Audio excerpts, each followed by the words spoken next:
Guys, I've got a problem. I have these 9-inch wide boards that I need to flatten, and my jointer is only 6 inches wide.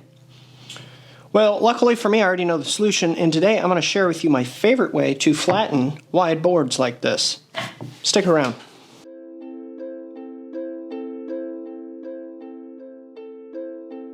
Alright, so for this particular project, I need to edge glue these two boards together. I need to do that about another 4 times, so that's a total of 10 pieces.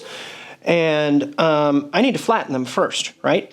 So there's a couple ways to do that, and number one would be to have a nice big joiner, and you can just flatten it all in one go. However, these are 9 inches wide, my jointer is 6 inches wide, and I don't have thousands and thousands of dollars just sitting around waiting for a brand new tool, let alone the space for it. So what I'm going to do is I'm going to show you guys how to use a flattening sled in a planer, which is my preferred method of doing it. Now, if you have a lot of extra energy and time on your hands, you are welcome to use a hand plane. I have done that before, but that takes a lot of time and effort, and I just don't have time for that when I'm trying to build this project for this customer. So it's a very simple process. Obviously, you're going to need a planer. The boards need to be narrow enough to fit through the planer, right? This is a 13-inch planer. These are 9 inches. That's plenty good. Now, you do need to make something in order for this to work, and that is a flattening sled. Now this one here I made a long time ago, and it was for some longer boards that I needed to flatten. So for these ones, this is probably overkill, but it will work. All it is just a sheet of melamine, right? Melamine's very flat, it's very stable unless it gets wet, which keep it dry, and it's not gonna warp and bend and crack over the years, right? So you take a piece of this melamine, you can use birch plywood, whatever you want, doesn't have to be melamine. And then you put a stop at the very end of it, right? You gotta make sure this is narrow enough to fit through your planer. That's kind of important because this is supposed to go through the planer.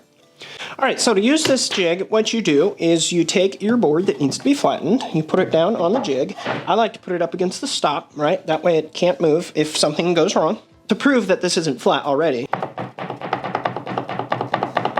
So there's 2 things you're going to need in order for this to work besides the flattening jig, and that's going to be shims, right? Because what we're going to do is we're going to use shims to hold this board in position along with some hot glue. Some people will use painter's tape and super glue or something like that. You can also use double-sided tape. And in fact, we are going to use, I'm making decisions here on the fly, we are going to use some double-sided tape. So here's what we do. So you jiggle the board, right? So this end kicks up here. You pick one, right? Basically is what you need to do. You need to pick an end. You take your shim, you put it in. So these are the 2 corners that are jiggly, so we're gonna, well, it's not, this one does not need very much removed, but, oh, that's a thick shim. Hang on, let's, there we go. So we're gonna put our shim on right there. Take our other shim, we're gonna, man, this is, okay, so we're only going to be able to use one shim here. It doesn't rock anymore, so that's how you know your shims are good. So what you're going to do is you're going to glue your shim down. I'm going to take this off.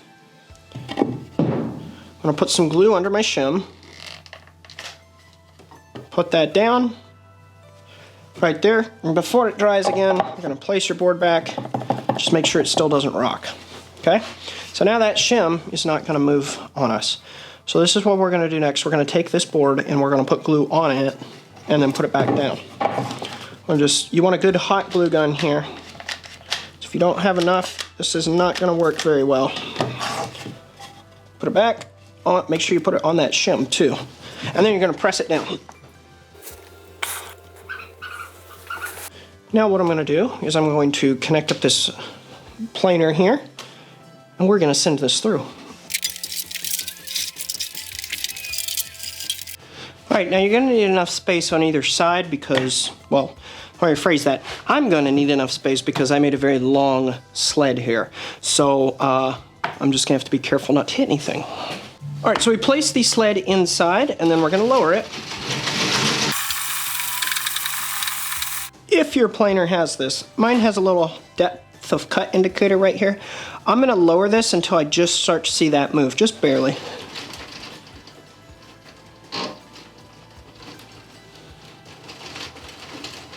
Okay, so we are all the way on the board and it still hasn't moved, so that tells me that's in a low spot because it's right here in the middle. So what I'm going to do is I'm looking inside the machine at the feed rollers just until, yeah, I can see this edge here's high, just until it's going to touch this side, and then just a hair more. That way it has some pressure, and then we're going to go ahead and send this through like this. So it's about to get loud in here.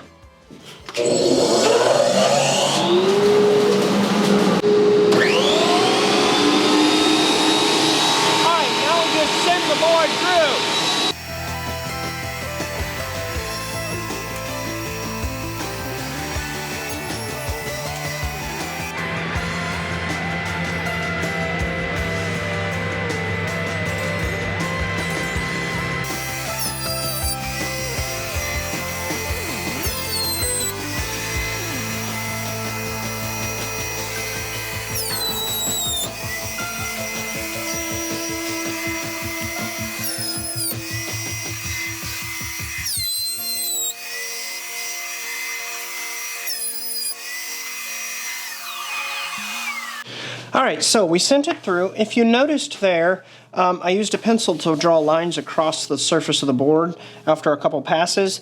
These boards, they were weathered enough that I could see like the dark spots that hadn't been planed yet. But if your boards are not like that and they're fresh wood, you should run pencil marks across it, and then that way you can see what's actually being removed. So that way you don't actually take too much off. So I ran the pencil marks and then I went through a couple more times, just trying to do light passes at a time until those pencil marks were all gone. Did it again, very light passes just to make sure, double check it, and took them all off in one fell swoop. So this side is now parallel, I should say, to the bottom of our sled. Now because we used a flat piece of melamine here for the sled, we know that this here is flat. So now that we know that it is flat to this side, what we're going to do is we're going to take a rawhide hammer. We're going to try to break it free. Now, if it doesn't just pop free from the hammer, that probably means you use too much glue, and then you're going to have to use a little more leverage in order to remove it. So you're just going to sneak up under the edge and just pop it up, ever so slowly.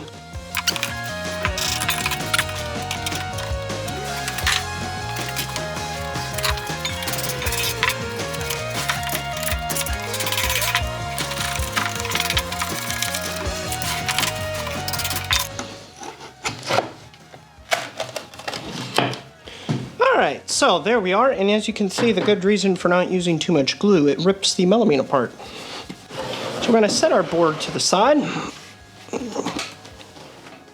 We need to get the glue off the bottom and the melamine board that came off. Oops.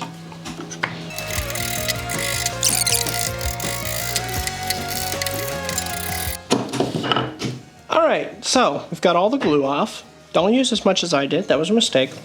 Now what we can do, because we know this is our side that is flat, we can now send this through on this with this side up, the side that was down on the sled, and then that will make this side parallel with this side, and then we'll have a flat board all the way across.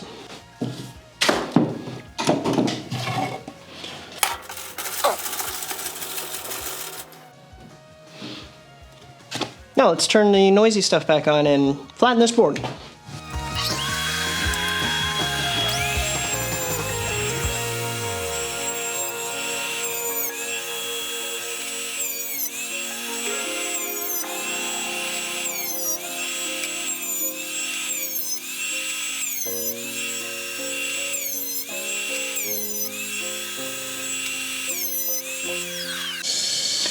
Alright, so as you guys saw as I was going through the process of flattening it, I was again doing the hash marks on this side, and I was chasing it down to the very end because I wanted to preserve as much thickness as possible. I did have an unfortunate little blowout right there. I think that was when I was going through, but we should have a flat board now. So what we're going to do is we're going to verify it by taking it over to our table saw and seeing if it rocks.